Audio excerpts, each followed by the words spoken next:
Hello, everyone, and welcome to The Gong, the podcast hosting conversations about the earliest stages of startup sales and all the fun stories that come from companies with little cash, no precedence, and lots of guts. My name is Adriel, and I will, as always, be your host today. I had a professor in college. He was one of the foremost experts on Marxist writings and the Communist Manifesto, and he's written a few books, all over 800 pages, all long tomes, some of which we used as our textbooks in his course, and they were long and dreary. And this professor of mine gave a piece of advice that I'll never forget. He said, if you're going to write a book and you want it to be successful, make it a short book. There's one business author who has taken this to heart, who has written over a dozen books, one of my favorite of his being named one of the top 100 business books of all time. Jeffrey J. Fox has authored a dozen books, all short, under 200 pages, including the bestseller and one of my favorite all-time business books, How to Become a Rainmaker, which, by the way, he'll be giving away for free signed copies of these to anyone who tweets or posts on LinkedIn with the hashtag #TheGongSales.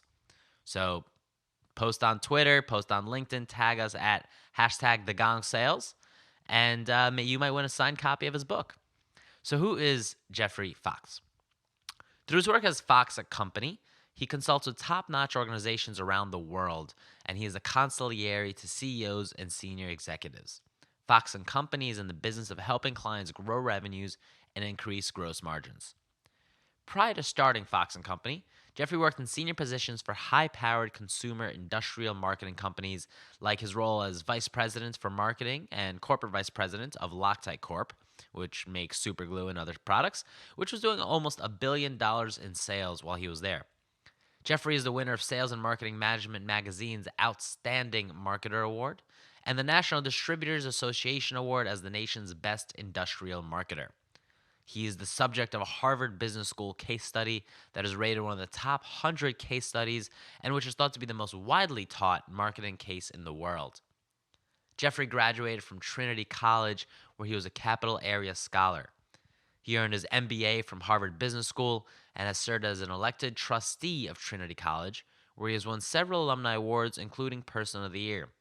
He served on the board of directors of St. Francis Hospital, one of the top 100 hospitals in the United States. It was such a privilege learning from Jeff because I've loved his books, numerous ones of which I read and gifted to others. And his feedback is generally specific, it's practical, and it's tested. So, please enjoy and learn from, because I did, my conversation with Jeffrey Fox. And remember to use the hashtag #TheGongSales on LinkedIn or Twitter to win a signed copy of How to Become a Rainmaker.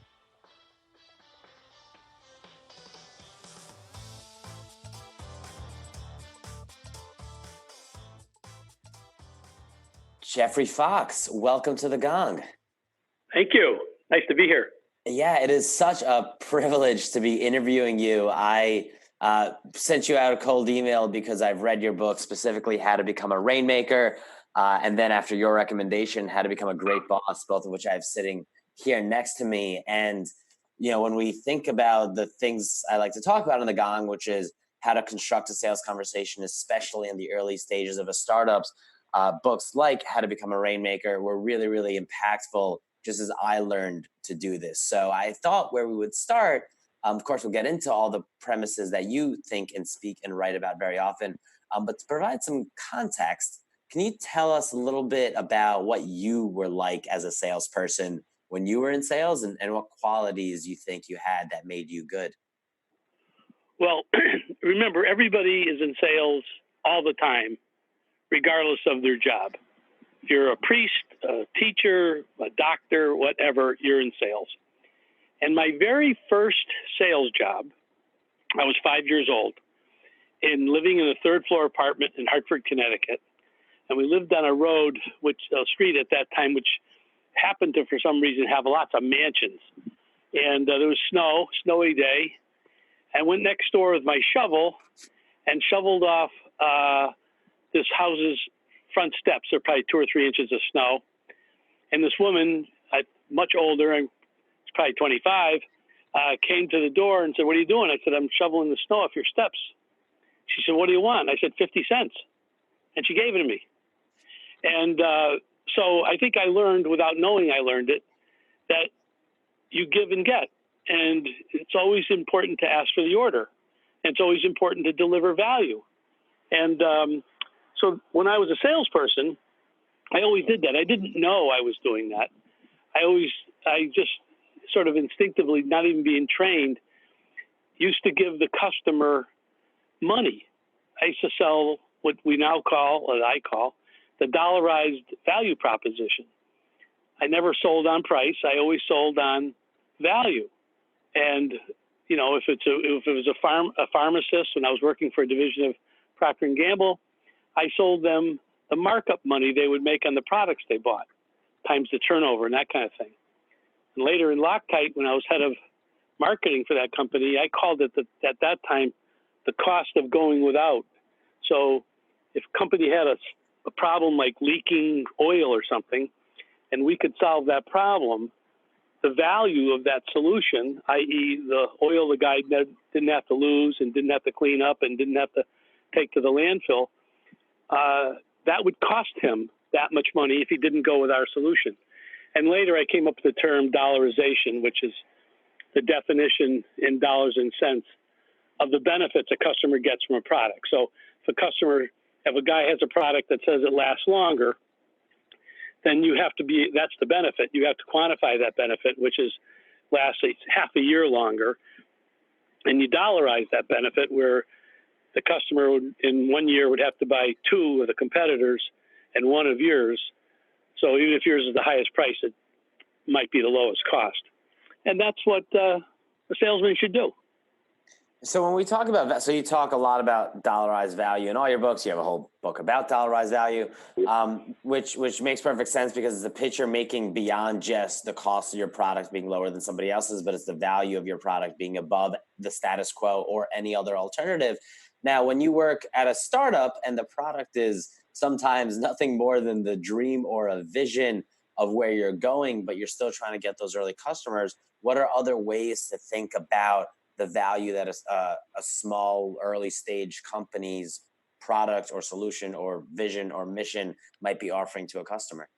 Well, the single most important factor in having a new business success or a new product success is to have a profitable customer. That's the single most important factor. So in a startup, with the guys have the ideas and so forth, they have to be thinking about who is the target customer? Who would buy this? Who would invest in this? Who would use this product? And why should they? And you ask yourself the most important question in business is this: if I were the customer, knowing what I know about the marketplace, the competition, my product, etc., if I were the customer, why would I do business with me? And if you can answer that honestly, objectively, hopefully in terms of dollars and cents, you have a start. So many startups don't do that. They fall in love with the new and novel idea. And I used to do that a lot when I was like a new products director for clients or for companies I worked for. Sometimes I'd fall in love with the idea and not fall in love with the fact that I needed a customer, someone who also would fall in love with the idea. So that's the first and most important thing. Who could be a customer today or with 100%, 95% confidence could be a customer tomorrow? And once you understand who that customer is and understand your value proposition, you can test that and you can see whether or not customers are willing to pay for that. Why do you think it is that it is so popular among California tech companies and I guess tech companies all over the place to put off getting a customer for quite some time? And there's some very famous examples who seem to have done that successfully. Magic Leap is a virtual reality company that spent 10 years in stealth, raising $800 million. Many self-driving car companies aren't actually doing a self-driving service for anybody. They're purely working on technology, even while others actually do have customers. It's a popular thing in the Valley to not go after a customer so early. Why do you think that is, and what's the detriment to it? Well, I think they do have a customer, and that's the investor. These guys are spinning a yarn, a charming yarn, I'm sure, talking about, what a wonderful world it could be. And if people believe in that and believe in the technology, I'm talking about investors, and are willing to sit with a guy and invest $800 million on a promise, then that entrepreneur is successful. However, ultimately, long term, there has to be a dollarized value proposition, or that mystical customer will never appear. So I think it's kind of I can't, but it wouldn't surprise me if this is a kind of an economic fad. And I think we've probably seen, and you would know more than I would, Adriel, but I think we've probably seen lots of these companies that ultimately go belly up. And, I know there are people that write about that and, talking about companies like some of these food service companies, Blue Apron, I'm not sure I know the names, but people like that, where if you look at the economics, it just seems impossible to make money. And so it'll be popular for a while. Customers don't mind getting something literally below cost, but will they ever be able to make a sustainable business financial model? I don't know. And so if I were an investor, I'd be saying, okay, who's the current customer, or who could be the customer? And let's go talk to them and see if we make it, will they buy it? Yeah, my girlfriend's mother actually sent us an article from The Atlantic a few months ago, talking about how our generation is the subsidized generation, where everything we get, all of our food delivery, all of our office space, all of our taxi rides are subsidized by investors. So we actually think life is a lot cheaper than it really is, because nobody has extracted the true value from their customers that they need to in order to survive. A lot of these new, especially these service proxies like Uber, Lyft, and office rental places and stuff like that, what they're doing is they're tapping into an existing market, whether it's bricks and mortar or whatever, that had a business model that was earned in the competitive world. And they're simply coming in with a lower priced product. Now, is it lower cost? I don't know, but it's lower priced. And price is the cutting lever for profitability. So I don't know whether Uber and Lyft and workplaces or whatever these crazy things are will continue to exist if they don't become positive cash flow based on the difference between their price and their true costs. I just don't see how cutting the price of a taxi ride by 30, 40% makes economic sense. It's great for the customer. It's great for us. It's great for the subsidized generation, which is a great line, by the way. But I don't see it necessarily being long-term. I could be wrong. But if you do I did the math because we were debating in our family about these home food delivery services. And when you add up the ingredients, the packaging, the assembly, the outer packaging, whether there's chill packs inside, the delivery costs, how can they make money? Those costs exceed the price of the product. So I don't know. Yeah, I think those are two great examples. And what's incredibly interesting to me is that these companies actually had an enormous amount of value beyond just price, right? Take Uber versus taxi cabs, for example. The fact that you can call it from your phone and the fact that you can pay through your phone, so it's this seamless transaction, is so much more valuable to me than waiting for hopefully an empty cab to come by and then afterwards spending 4 minutes dealing with either paying cash or credit card, that I would happily pay an extra 5% on top of my taxi cab standard for Uber. Or you take Absolutely. That is exactly right. They do not know their value proposition. They don't go out and ride in a cab with someone that doesn't speak English, can barely understand the GPS to where to go. The cab smells like a dead goat, and it's ripped and torn and shredded, and the guy doesn't even own the cab and could care less about its condition. Whereas we could get a nice new car by a friendly person. I would totally pay a premium for that because it deserves a premium. It used to drive me crazy when Amazon first started, and we kind of started together a little bit, I think. One of my first books was, when Amazon was primarily books, was like a bestseller on Amazon. And in those days, you could actually call up and talk to people there. And so a new book would come out, my publisher would announce it, and readers of my other books would call and pre-order 500-600 copies or more, I don't know how many, at the full retail price. And when the book was finally published and printed and then inventory at Amazon, they would sell it for $4 less than the retail price. And they would ship it to the customer. And the customer didn't have to get up and get in their car, spend gasoline money, drive to a store, park in the thing, and go around and save them hours and stuff. Why? I used to call them. I said, why would you ever discount the product? They've already paid for it, and you give them a discount. And what are they supposed to say? Oh, I love Amazon? I mean, it never made sense to me. And of course, if you look at Amazon's business and you look at their retail business, they make their net profit on their retail business is 0.008 something. So if they didn't have Amazon Web Services and other things like this, that company would never make it. Doesn't have any return at all on its, like, I don't know what percentage of their overall revenues are their retail business, but that's what they make. They make less than 1%. That's not a sustainable model, in my view. But what did I know? They're the richest. He's the richest guy in the world, so he's known something. What do you think are some of the other mistakes that tech companies make that feel very blatant to you? Well, I think they're always trying to be cool, you know? They're always trying to be jargony and try to be technically smarter than their customer. That's more business to business than it is business to consumer. But they're always trying to impress instead of express. So when you ever have a sales call by some of these guys selling storage space on the cloud or something, they're always giving you a jargon that makes them, in their minds, appear smarter. And it doesn't explain. That's a very big error, I think.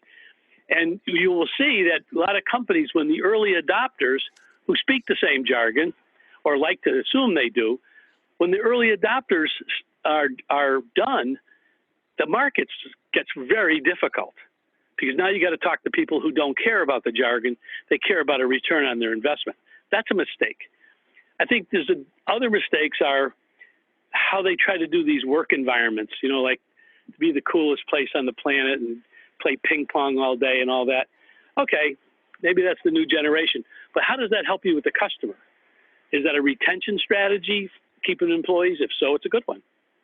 I'll give you the example where old-fashioned business and great approach to their employees, if you're trying to be cool, is Costco. Go to Costco. I don't know their financials, and I don't know if they make a lot of money.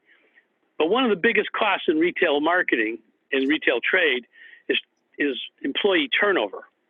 And you'll know that the average turnover at some retail chains, the lousy ones, is approaches 30-35% a year. So I'm checking out at Costco, and I always do this. This is part of my job, I guess. I asked the guy, and he's checking you out at the cash register. I said, "What kind of a joint is this to work for?" He said, "It's wonderful." I said, "Really?" I said, "Tell me why." He said, "Well, I make $25 an hour checking out people. I get X amount of health benefits. They're perfect. I get vacation days, no personal business days, off days, all this kind of stuff. And I also have $600,000 worth of stock." This is a guy checking us out at the cash register. He said, "I'll never leave this company. And I tell all my friends they should come to work for Costco." So Costco has reduced costs of turnover. And if you do the math on turnover, it's brutal. You lose all the training, benefits. You got to check a guy out again. You got to go back through the interviewing process, management time, police records, on and on and on. The cost of turnover at retail is mind-boggling. And so myopic retailers pay people low. And guess what they get? People who are susceptible to a nickel an hour more someplace else. So, the startup companies should look to some of these other companies that have fought their way to the top of their market in very competitive business environments. They would learn from them.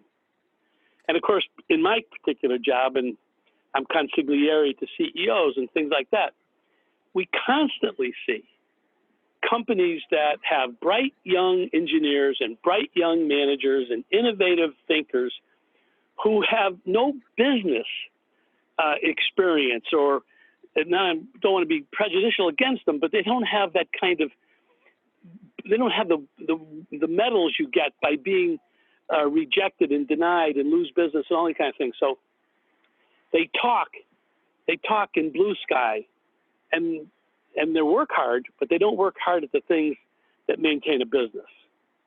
Planning, costing, scaling, those kind of things, in my view. So there's a lot to unpack there. Everything from tech companies, especially startups, loving to throw around jargon. And I see this in my own experience. I work for a self-driving car company leading sales. It is very, very desirable to talk about acronyms like ODDs or millisecond latencies of teleoperations or things like that, where it doesn't really mean anything to the customer. And if anything, it makes me seem a little bit arrogant and not approachable, or like I don't even know how to speak the language. But the one I do want to actually comment on, where you talk about employee retention, I think that's a really interesting point, because when we think about super, super small companies, super early stage companies, folks who are 5 or 10 people doing this for the first time, there's no way that they can compete against Facebook or Google or Pinterest for perks and free food and nap pods and ping pong tables. So when they're competing for talent, or they're competing for their retention, this is one place where I have a theory that it's the salesperson, whoever is leading sales, that has a outsized impact on the culture of an early stage company.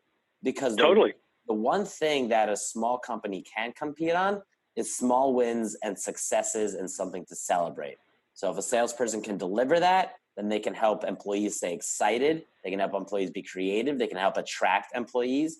And that's why the salesperson in the early stage is so important to things like employee retention, like you mentioned, to developing culture and all the rest of it. Totally. And because hopefully the founder is a rainmaker. If he's not a rainmaker, or he or she is not a rainmaker, or the founders are not a rainmakers, the first person they should hire is a rainmaker, someone who can sell the future, someone who can sell the promise and prove with sales that the business is real. And that attracts other kinds of people willing to bet on themselves when they bet on the future. So that's a psychic type of income and a psychic type of retention. It tends to attract the bravest and the brightest. But again, you have to deliver at some point in time. All companies have to understand that there are only 4 factors for enduring business success, and they are marketing, innovation, winning culture, and wise leadership. Marketing, the long definition, is the identification, attraction, getting and keeping of okay customers. And you define okay yourself. Innovation, of course, is that new and novel stuff, whether it's products or ways to answer the phone or whatever. Winning culture is not good or bad, it's winning. So, for example, Goldman Sachs on Wall Street, people might not think that's their kind of culture. They may think it's toxic. It doesn't matter. It's a winning culture. A Navy SEAL is a winning culture. New York Yankees have a winning culture. But winning culture and wise leadership are inextricably linked. And if the guy starts the business out understanding that every single employee must be tied directly and indirectly to profitable revenues. And I don't care if it's an engineer that they bury down in the 4th floor underground. That person is directly or indirectly tied to the getting and keeping of revenues. So you must have a sales culture. You must have a sales culture, or inevitably the company will fail to companies that do. A lot of technical companies out there, products, and I hear from them a lot, heard from one the other day, And the guy said to me, Jeffrey, our products are technically superior to everybody else. I said, then why do you lose any sales? Nothing. No answer. The answer is because they can't sell it. They talk about it. They intimidate. They use some of the you never should. Here's a rule: don't use an acronym unless it's a brand name. What's an acronym brand name? Well, SCUBA, subcontained underwater breathing apparatus. It's an acronym. It became a brand name. That's okay. Maybe IBM is okay, but you look at a business card from some guy and it's CCLU da da da da da. Oh, another mistake, at least in my view, it's maybe de rigueur and cool and current, is all these ridiculous titles everybody has. I'm the chairman of the happiness committee or stuff like that. It's stupid. You got to be kind of real. And so, again, I've been around so I can make these comments, but I'm telling you, it's far easier that when someone says, what do you do? And I say, I'm a bricklayer. Then he knows. Not I'm a COFMGP or whatever. Yeah, that's right. We were having a conversation the other day with our marketing team about how to build a certain page on our site. And while they were pushing for a lot of jargon, I was pushing the opposite way. And what we got into is, hey, look, when you buy a computer, when you buy a laptop today, which I'm doing now because my Mac is busted, but when you buy a laptop today, it'll tell you things that you don't necessarily understand, but you know to look for. You'll know that there's a Intel Generation 8 processor, or it's got 64 gigs, or you're looking for a certain RAM. And there's certain things that you don't know, but still they put it in there. And my theory, and I'd love to test this with you, Jeff, is that because people have been buying laptops for something like 15 years already, that the customer is educated enough and evolved enough where if I don't know exactly what RAM is, I still know that I should be looking for it and asking those questions.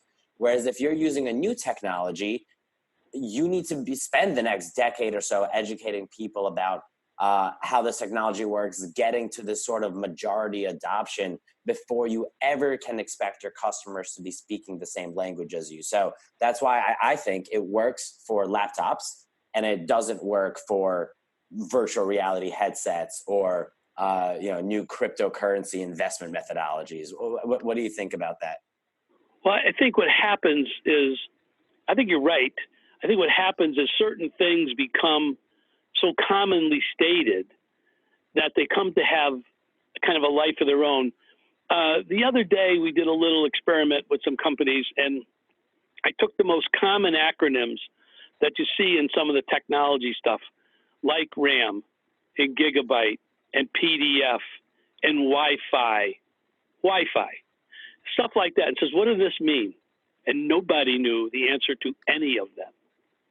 Nobody knew what the original acronym stood for. Now, I don't know if that's good, bad, or indifferent, but I'll tell you what, the cost of educating that customer is significantly higher if you speak a language they do not understand. When I had a real job before Fox & Company, one of my jobs was I was head of marketing for the Loctite Corporation, a wonderful company that's since been acquired by Henkel out of Germany. They make super glue and products like that.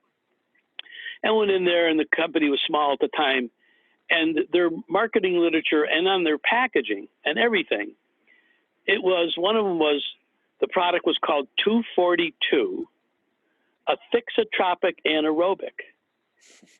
And I said, and I'm first day on the job as director of marketing, I said, what does that mean? So what does 242 mean? Oh, that's our number for thread locker. I said, why do you call it 242? Oh, because that's the way we've always done it. I said, okay. And what does thixotropic mean? And they said, well, that's like ketchup. If you hit it, the bottle of ketchup, it starts moving. That's thixotropic. So what does anaerobic mean? So it cures in the absence of air. So I said, okay. The next day I changed everything. 242 became thread locker. 258 became, bolt locker and stuff like that. Never used any of that jargon again. Guess what? The business started to double. Why? Because the customers weren't intimidated. They could decide for themselves. They didn't need a salesperson in front of them to buy every little $12 bottle of product. we at Fox and Company, one of our early understandings was we turn our clients' jargon into sellable English. And it doesn't have to be high tech, Adriel. It is every type of tech. Utilities. What's an ohm? What's a megawatt? What's a kilowatt? People understand roughly after 1,000 years it's something. But so if you're coming out with a competitive product against some of these entrenched of all ages of your technology, it's disruptive if you come up with understandable, meaningful language. And I think you see that a little bit with the drift in brand names away from, the some that make it like Google to, ring-a-ding or whatever it is on the doorstep these days. A little bit better branding, I think you're seeing, and that reduces your cost of selling. That reduces your cost of advertising. And the other problem, we talked about your marketing people with the website. Put in jargon is a very subtle way to help the salesperson, the marketing person, avoid rejection. Because if the customer rejects the jargon, they're not rejecting the salesperson. And typically, when people use jargon in websites, advertising, sales pitches, and everything else, they also use the pronouns I, me, we, ours, us. And that's wrong. The pronoun should always be you. So when it's about me and us and we lose. When it's about you, we win. So you often see jargon-oriented marketers also tying in with personal pronouns. That's the biggest conceit on the planet, and they have no idea they're doing it. Zero. So they did a study at Cornell School of the restaurant schools up in Cornell, hotel management, whatever it is, and they found that wait staff, people that said you can get a nice glass of white wine, made more money in tips than people say, I have a beautiful wine for you, or let me check in the kitchen. In other words, the you is about the customer. The I and me and we is about the seller. And customers don't care about the sellers. They only care about themselves. Customers only care about their problems, not yours. And customers, if you lose a customer because you bamboozled them, befuddled them with language, they'll never tell you that. They'll just go away. Yeah, I think the best way I've ever heard that put is customers care about outputs, not inputs. They care about what they get out of the thing. I think one of the famous examples of this being done in marketing was when Steve Jobs called the iPod something that gives you 1,000 songs in your pocket. It wasn't something it's a brilliant positioning. Brilliant. Absolutely. It wasn't something with 16 gigabytes of RAM or unlimited scrolling potential trackpad, whatever. All it was what the customer wanted, which was 1,000 songs in your pocket. And that's called positioning. And so some of the great positionings, and a positioning is when you take a new product and the customer, you leave a leg in the old market category and a leg in the new. So you bridge. So 1,000 songs in your pocket bridges the customer. Customer knows what 1,000 songs are. They know what their pocket is. They've never been able to do it before. And classic examples of that are the horseless carriage, which is how they positioned the early automobiles. Automatic teller machine. You know what a teller is. Now you know what automatic is. So now you have a teller in the machine. And do you care when you're in Turkey and you put in your credit card and out comes Turkish money? How do they do it? They have a little guy in there stuffing money through the slot? You don't care. You're amazed that not only does it come out, it comes out in the right denominations and then it comes out in the right currency equivalencies. You don't care how that works. So I've got clients that are so high tech you can't believe it. They got 500 PhDs just to invent the product. But what you do is you change their language into the language a customer can understand. Nobody cares about technology. Nobody in the world cares how a fax machine works, how GPS works. They don't care how an iPad works. They care what they get out of that product. And that requires discipline and intellectual marketing. And positioning is one of the most difficult of marketing challenges. There's the quote by the author of 2001: A Space Odyssey, Arthur C. Clarke, that is something along the lines of, any sufficiently advanced technology is indiscernible from magic. You need to have the thing, you need to have it just work. And then how the magic trick is done, nobody cares. They're just going to applaud, buy the ticket, tell their friends, and keep going on. That's right. I want to spend our last few minutes here on rainmaking. You mentioned it earlier. I would love for you to define what a rainmaker is. And also, so oftentimes on the podcast, we talk about how in an early stage company, it's the CEO that should be doing those early sales. And there's a lot of value to that. However, sometimes, like you mentioned, if the CEO is not that rainmaker themselves, they need to go out and find a rainmaker. So that's right. Help me understand what a rainmaker is, and help me understand how to look for one and when I know it's time for my company to bring one in. Well, a rainmaker is like the Indian guy, the witch doctor or whatever, out in the fields in the old days would dance and do his thing and do mojo, and the rain would come down and the crops would grow and the people would flourish.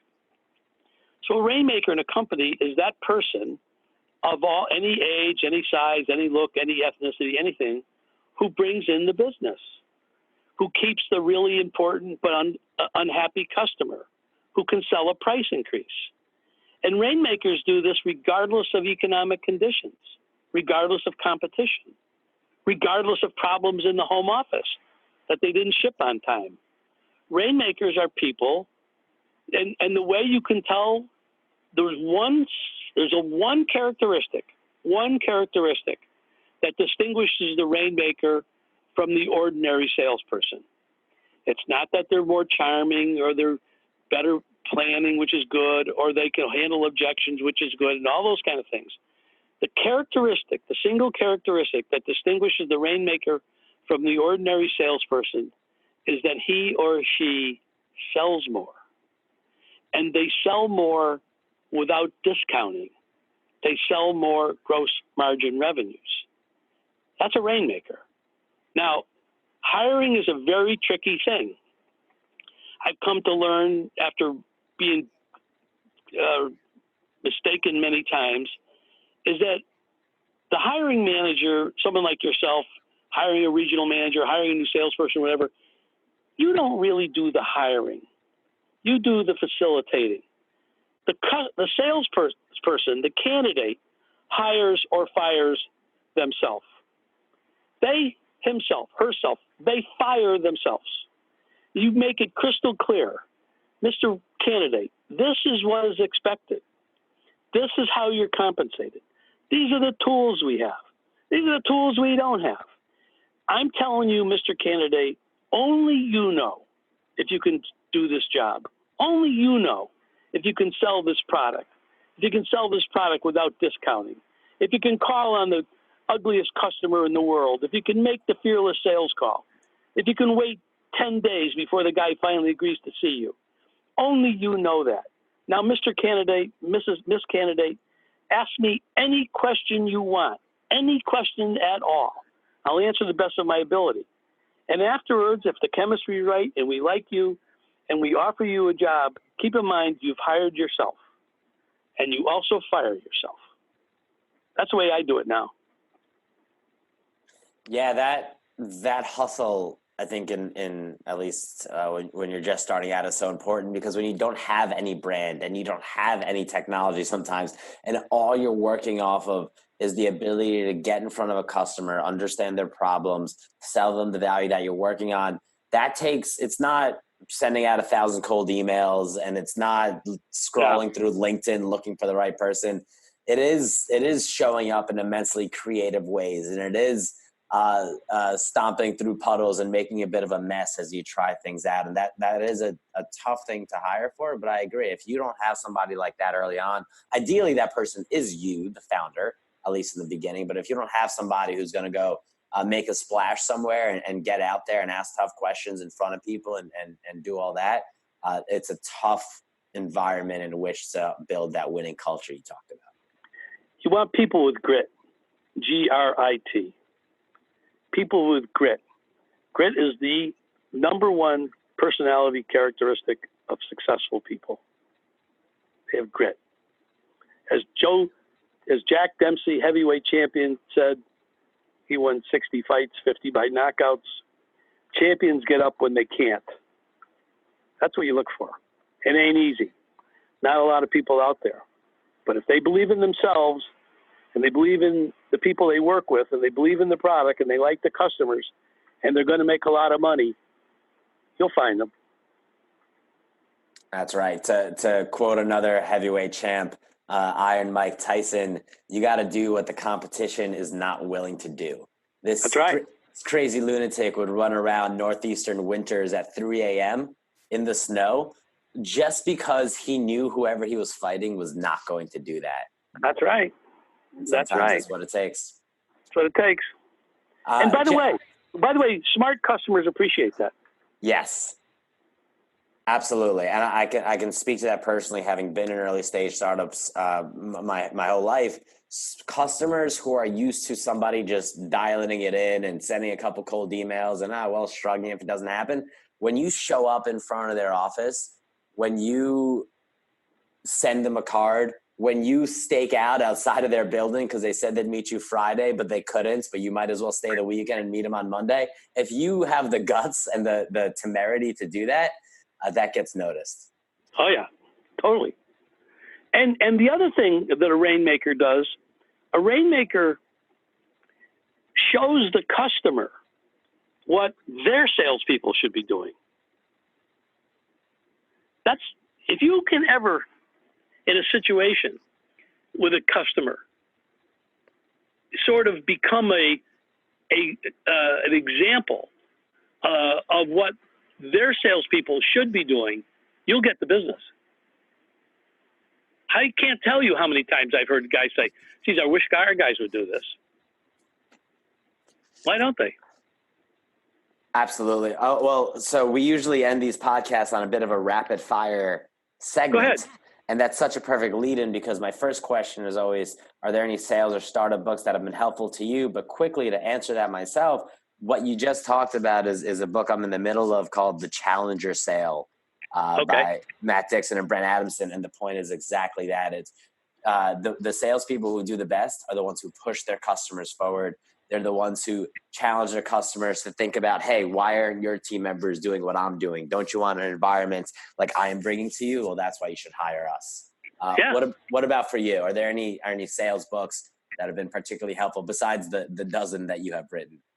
Well, when I was a kid growing up, I used to read a lot of different stuff. And a lot of times it may not have been sales per se, but reading the biography of Eddie Rickenbacker, I remember he sold bones on the streets of New York City when he was 5 years old.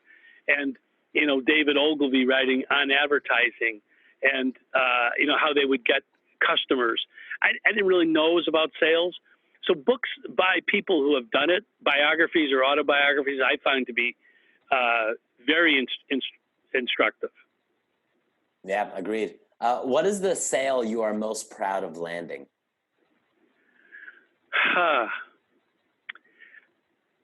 I'm proud of a lot of them, to be honest with you. But I have done ones where, 3 years later, the guy called up and he said, "You still interested in working for us?" and I say, well, of course. He said, "Is the price the same?" I said, "The price is not the same, but the value is." and then I think getting my books published, getting a publisher to do that. I also sold a client's business to a strategic buyer, took them all over the country, showed them all the top financial guys and all the deal makers and everything. And when it was all said and done, the senior group said, "Look, it's just a sale, and you're the best salesman we know, so you sell it for us," which I did. I love it. What is a well-known company that you would have loved leading sales for in its earliest stages? I would have loved to have, it's probably not the right answer, to run a major league professional team. Combination of getting the great managers and the great scouts and players and fans using the brand. That's always been something I'd like to have done, but I don't think that's the right answer. I think that's a great answer. Okay. I love it. Unique. What has been your best failure, or in other words, a failure that maybe has later led to any sort of unexpected success? Well, to me, a failure is, and this is going to sound trite and cliched and all that jazz, but a failure to me is more of a step on the way to the win. So when you failed at one approach, you don't have to repeat that. The people who do repeat it are dumb. So I remember when I had a real job and I was director of new products for a company at the time called Hubeline. It was ultimately sold and became Diageo, but they were in the wine and spirits business. They had brands like Smirnoff and, A1 sauce and stuff like that. And that was probably 30 years or 40 years ahead of my time. And I had this idea for a product called Pop, P-O-P, Pop Tails, which is a combination, that was the category I created, was a combination of sort of alcoholic spirit of some sort with like orange soda or raspberry or something like that, a combination of flavors and everything. And it was come in these little bottles and all that kind of stuff. And I had great products, great brand names and Orange Smash and things like that. And so we took it out to focus groups, and it was a dud. It was a complete. Parents would say, moms would say, I don't want that product in my house. My kids will think it's soda and drink it. And the hardcore people say, I'm not going to drink a baby product like that, et cetera. As a matter of fact, it got so bad, we were doing focus groups in Los Angeles. Two of the people in the focus group fell asleep. So I knew I had a failure. I thought it was a great idea. I thought it was new and novel. Of course, you walk into the stores today and that's all you see are flavored products. But so that was a failure. But to me, and I've had a lot of those. I've had a lot of those where we've introduced a new product. When you do a lot of testing, when you get positives, that doesn't mean you have a success. When you get negatives, however, it does mean you have a failure. So on new product ventures and things like that, new businesses, yeah, we've had failures.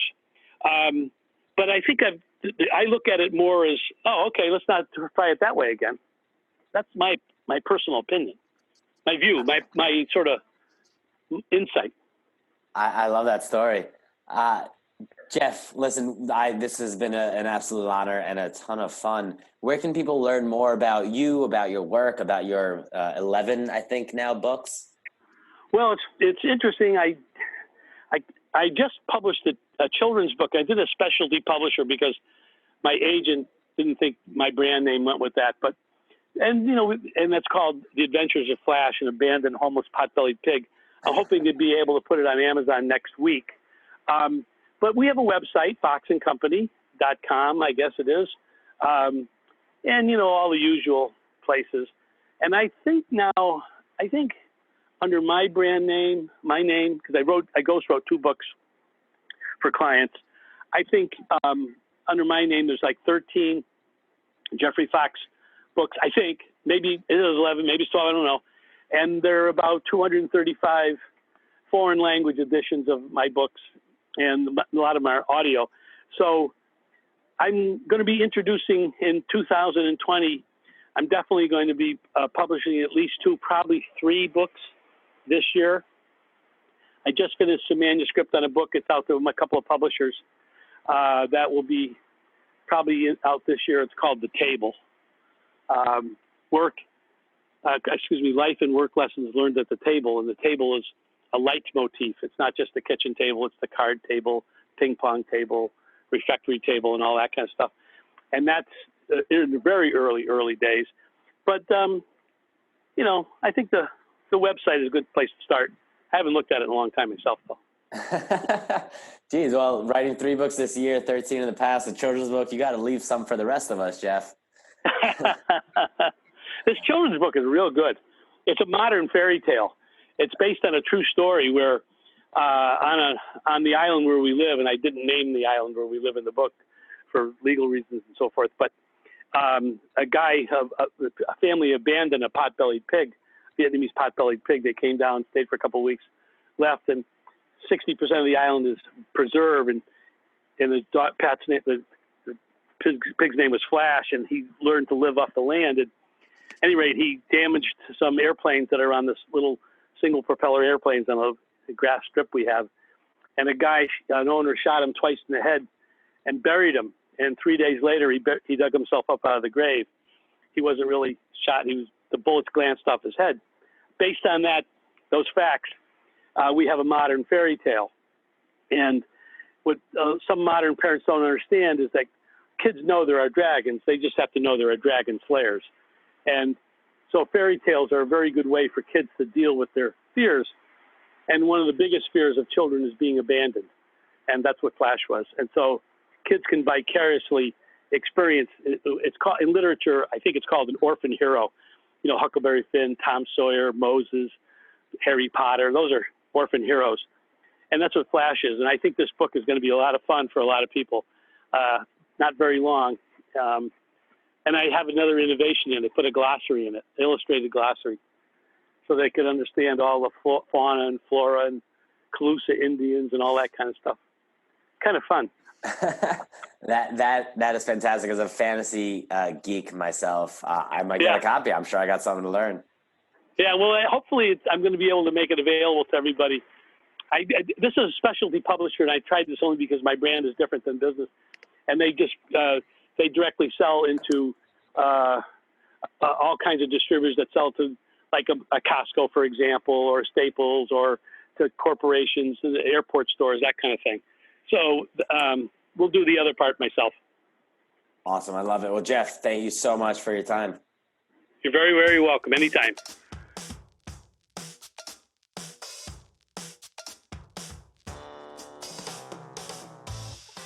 Well, there you have it. Jeffrey J. Fox, ladies and gentlemen. If you want to learn more about Jeff, check out his site, foxandcompany.com, or find any of his dozen books, How to Become a Rainmaker, How to Be a Great Boss, or The Dollarization Principle being a couple of my favorites. If you liked what you heard today, leave us a review and a rating. They mean so much on Apple Podcasts. And you can find me all over the interwebs at A. Lubarski2. Happy selling.